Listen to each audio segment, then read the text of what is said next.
We got a ton of awesome new free items in Valhalla with the recent update, some that are only available for a limited time, so you want to make sure that you grab them before it's too late. I will of course do a full rundown of all these items, tell you if they're any good, and way more. So of course, if you like these videos, then leaving a like on it would really help me out. And let's go. I really like the brand new Valkyrie Legacy outfit they added. So luckily it's different from the armor we see Hilduran use, which is of course based on the Valkyrie Helix armor set that was available at launch. And we've seen that a couple of times at Reda. Now this time we have two completely unique pieces. The helmet, which you get after completing the second mastery challenges. You have to be power level 221 in order to start the first quest, for if you haven't done it yet. It's called a challenge from the gods. It's close to your settlement, just follow that.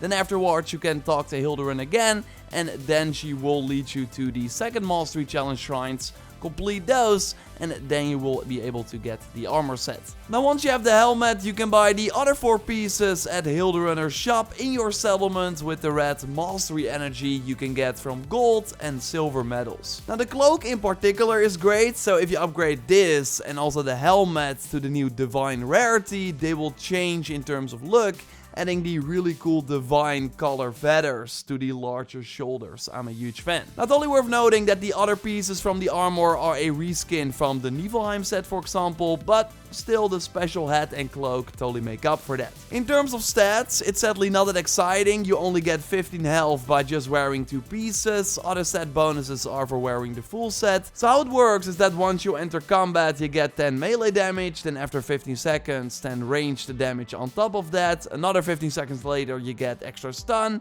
and then after 15 seconds, you get 10 attack. And then once you are 60 seconds in combat, all these bonuses are doubled. So you basically get plus 20 for all the stats noted here. It's just a fine passive that is active in the background and it gets better the longer you stay in combat. It's nothing too crazy, but it's also not really bad either. Now the Raven Sickle from Hilduran's shop in Master Challenges Part 2 is more interesting. Made of ice blocks with the Raven skull from the looks of it. And of course, it's a free sickle, which is more than welcome after having this weapon type being locked behind the Druid's DLC for almost a year. The effect is pretty nice too. After 5 crits, you namely create this field of ice spikes around you that deal damage to the enemies and also throw them on the ground, so you can easily follow up with the stomp or just some regular hits. And yes, building around crit chance means that you can do this very often, as there's no cooldown or timing required, as the perk will just be active until you pull off the 5 crits again. It's a really great weapon. You can again buy with the red master energy. But just like last time, there are also settlement cosmetics added, which can buy with the white mastery challenge currency, and they are pretty great too. I really like the lava fountain, a deer but with like lava moving all the time, and I can totally see them turn this into a mount, as we have many deer mounts of course in the game already, but having the constant lava flow would be a cool change for a mount too. We also got a wolf sculpture, which is fine, nothing too crazy. Now cooler are the big ice swords, which you can put in your settlement now. They are massive. So just like with the weapons, Ubisoft is releasing nice settlement items to get for free too. Now before I look at other Mastery Challenge items, I first want to touch on some limited time rewards like the Unibear. They really did it. I showed you this in the weekly reset stream as well, but you can get it right now before Thursday, April 28th by simply killing 1 enemy in the game. So maybe you already did it, then go to the Ubisoft Connect section of the game and claim the mount. And as you might know, during these weekly streams, we've asked Ubisoft for a mount like this, but I never thought it would actually happen. It also has the ice cream cone as a horn. I really dig it. It has the rainbow trill where you move. So get it before the challenge is over. Otherwise, it will likely be added to Ubisoft Connect a little later on. And you got till May 12th to get the brand new Ostara weapons like the Spear of Renewal, which heals you for 10% of your maximum health after throwing an enemy with the left hand attack. But good to note is that when using 2 spears, you can also trigger this healing effect with the other spear, so you do not have to use this one in the offhand.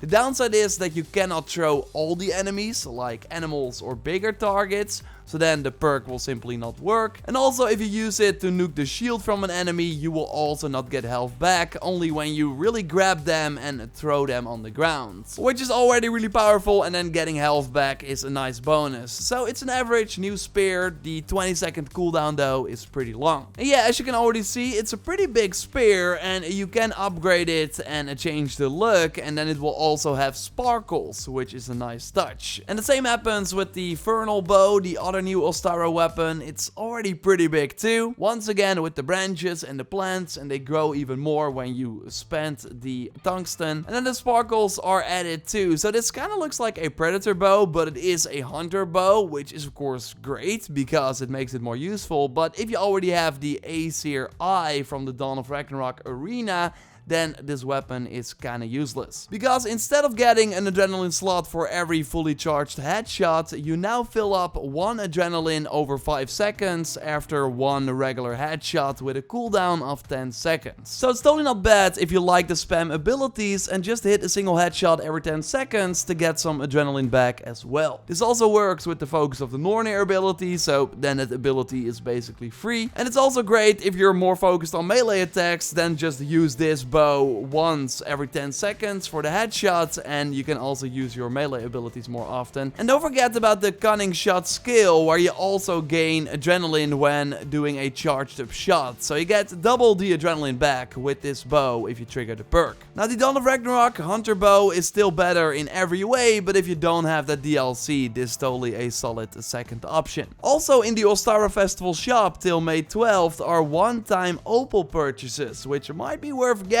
if you want to get some Reda items. So they of course have to do the Ostara activities and missions again. This week in Reda's shop you can for example get the Dragon Knight Blood Bracer, which I think looks very cool and might be worth to buy. This was released 3 weeks ago. So good to note is that the Mastery Challenge items will be in the game permanently. They won't disappear. So we still have the Lava Sword to go over. We'll do that in a moment. But first I want to touch on the Leaf Bow. This is a light bow, also with an adrenaline regeneration perk. Only this time you will need 5 consecutive headshots to refill the adrenaline slot. So this means that if you miss 1 shot, you have to build this up again. And also, even on Nightmare enemy scaling with the Nightmare difficulty on, you kill smaller enemies really fast with these headshots. So in short, doing the 5 consecutive hits is really hard to pull off, while you can also do that cunning shot, which is way easier and does give you a ton of adrenaline back as well. So while it looks pretty decent, it is sadly really bad. And the same is the case for the Lava Sword. You can also buy this with red mastery energy. It looks really cool, a solid blade covered in lava with some interesting rune inscripted on it as well.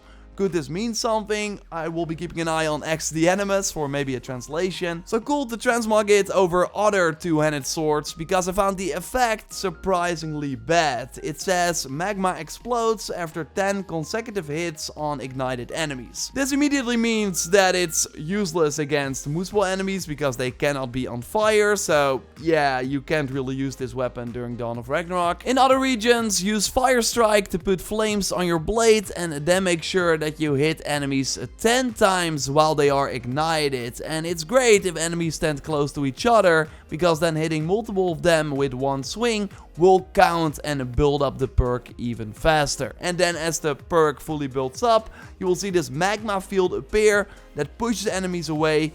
But again, it also deals very little damage, especially compared to the regular hits you already do with just this magma fire sword. So you will already kill enemies really fast. When the magma appears, the enemies are sometimes already dead, so it's just not really good. It also has a 20-second cooldown. So yeah, I do like this visual effect. I think the weapon looks amazing.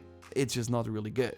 Subscribe, of course, for way more Valhalla content if you haven't already. A like on the video would really help me out. And check out my previous video on the future of Valhalla with New Game Plus leaks and a ton of other stuff that will be coming in May and beyond. You can watch it by clicking on the screen. For now, I will speak to you soon. Goodbye.